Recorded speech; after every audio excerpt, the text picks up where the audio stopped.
नमस्कार, मैं आमिर। आज हम बात करने वाले हैं इज़राइल और फ़िलिस्तीन मुद्दे पर। ये एक ऐसा इलाका है जिसका इतिहास और भूगोल काफ़ी पेचीदा है। ये ऐसा धार्मिक इलाका है जहाँ से 3 अब्राहमिकल रिलीजन का उदय हुआ। ये तीनों धर्म हैं क्रिश्चियनिटी, इस्लाम और जूडाइज्म। हमास के इज़राइल पर हमले के बाद से एक बार फिर इज़राइल फ़िलिस्तीन विवाद उभर आया है। वजह है 7 अक्टूबर 2023 को हमास द्वारा इज़राइल के खिलाफ ऑपरेशन अल अक्सा स्टॉर्म की शुरुआत करना।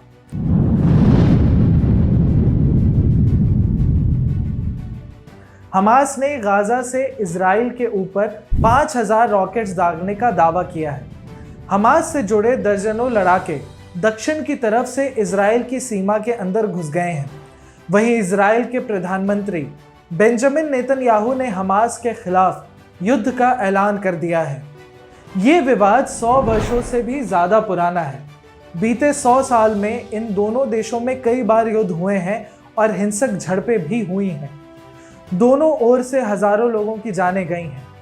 इस विवाद को समझने के लिए हमें सबसे पहले इस इलाके के इतिहास और भूगोल दोनों को समझने की ज़रूरत है। इज़राइल मध्य पूर्व में स्थित एक यहूदी देश है। इसके पूर्वी क्षेत्र में वेस्ट बैंक है, जबकि दक्षिण पश्चिम में गाज़ा स्ट्रिप, जिसे गाज़ा पट्टी भी कहा जाता है, वो मौजूद है। आमतौर पर वेस्ट बैंक और गाज़ा स्ट्रिप को फ़िलिस्तीन के रूप में पहचाना जाता है। वेस्ट बैंक में फ़िलिस्तीन नेशनल अथॉरिटी सरकार का शासन है, जिसे संयुक्त राष्ट्र से मान्यता प्राप्त है। वेस्ट बैंक में ही धार्मिक दृष्टिकोण से महत्वपूर्ण शहर यरूशलेम भी स्थित है, जो इस्लाम, यहूदी और ईसाई धर्मों का पवित्र स्थान है। इस विवाद की बुनियाद पड़ी प्रथम विश्व युद्ध के बाद। फिलिस्तीन पर ऑटोमन साम्राज्य का शासन था। प्रथम विश्व युद्ध के बाद ऑटोमन साम्राज्य की हार के बाद ब्रिटेन ने फिलिस्तीन पर पूरी तरह से कब्जा कर लिया। इस समय इज़राइल नाम से कोई राष्ट्र मौजूद नहीं था। मौजूदा इज़राइल से लेकर वेस्ट बैंक तक के क्षेत्र को आमतौर पर फ़िलिस्तीनी क्षेत्र के रूप में जाना जाता था। तनाव की शुरुआत तब हुई जब ब्रिटेन के ऊपर दबाव बना और ब्रिटेन को यहूदियों के लिए एक राष्ट्रीय घर, या जिसे होमलैंड कहा जाता है, उसकी स्थापना करनी पड़ी। यहूदी इसे अपने पूर्वजों का घर मानते हैं और अरब फ़िलिस्तीनी इस बात का विरोध करते हैं। इसके बाद से ही इस विवाद का जन्म हुआ था। 29 नवंबर साल 1947 को संयुक्त राष्ट्र ने प्रस्ताव 181 को, जिसे विभाजन प्रस्ताव के रूप में भी जाना जाता है, उसे स्वीकार कर लिया, जिसमें ब्रिटिश शासन के अधीन फिलिस्तीन को यहूदी और अरब राज्यों में विभाजन करने का निर्णय लिया गया था।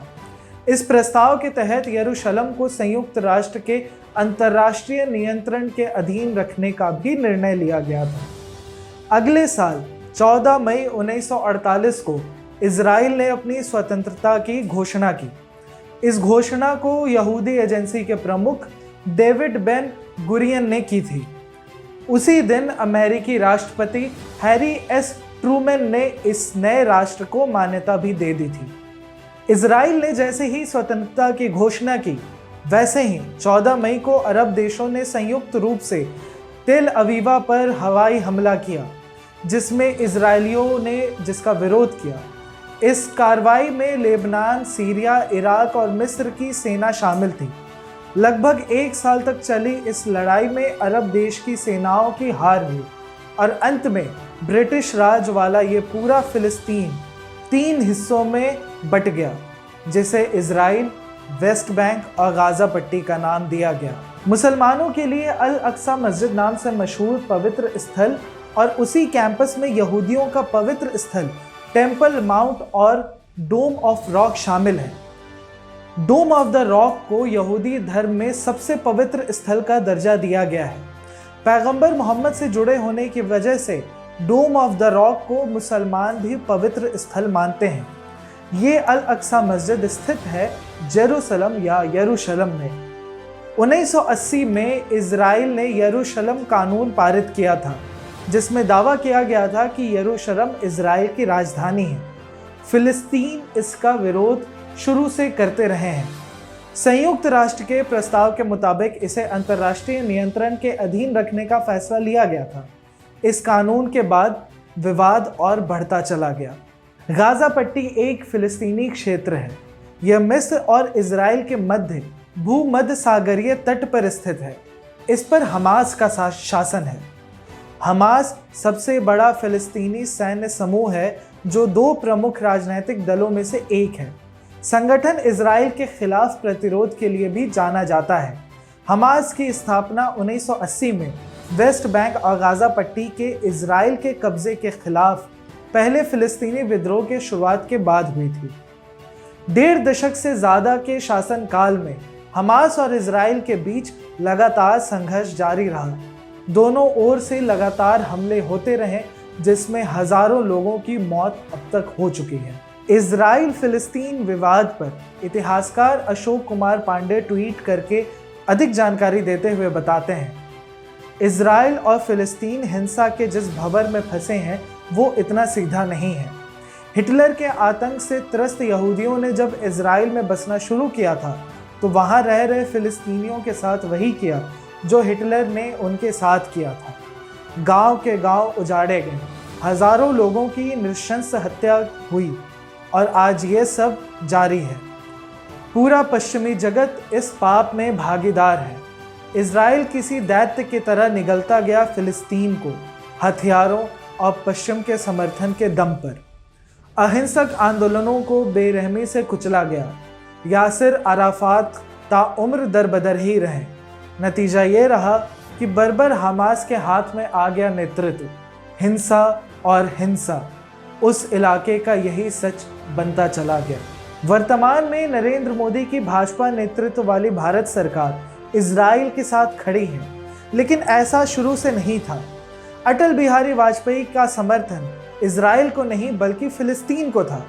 उन्होंने कई मौकों पर कहा है कि इजराइल को अरबों की जमीन खाली करनी होगी, लेकिन मध्य पूर्व के बारे में यह स्थिति साफ है कि अरबों की जिस जमीन पर इजराइल कब्जा करके बैठा है वो जमीन उसको खाली करना होगी। आक्रमणकारी आक्रमण के फलों का उपभोग करे, ये हमें अपने संबंध में स्वीकार नहीं है। तो जो नियम हम पर लागू है वो औरों पर भी लागू होगा। अरबों की जमीन खाली होना चाहिए। जो फिलिस्तीन है, उनके जो फिलिस्तीनी हैं, उनके उचित अधिकारों की प्रस्थापना होना चाहिए। केंद्र सरकार इजराइल के साथ तो खड़ी है।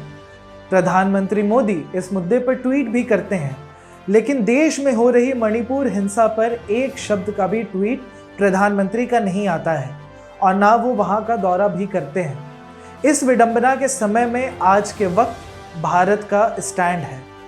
आज का वीडियो यही खत्म होता है, लेकिन अगर आपको ये वीडियो और हमारी जानकारी अच्छी लगी तो आप हमें सब्सक्राइब कीजिए, वीडियो को ज़्यादा से ज़्यादा शेयर कीजिए ताकि और भी लोग हमसे जुड़ पाएँ और ऐसी तमाम जानकारियों के लिए आप हमारे साथ बने रहें। धन्यवाद।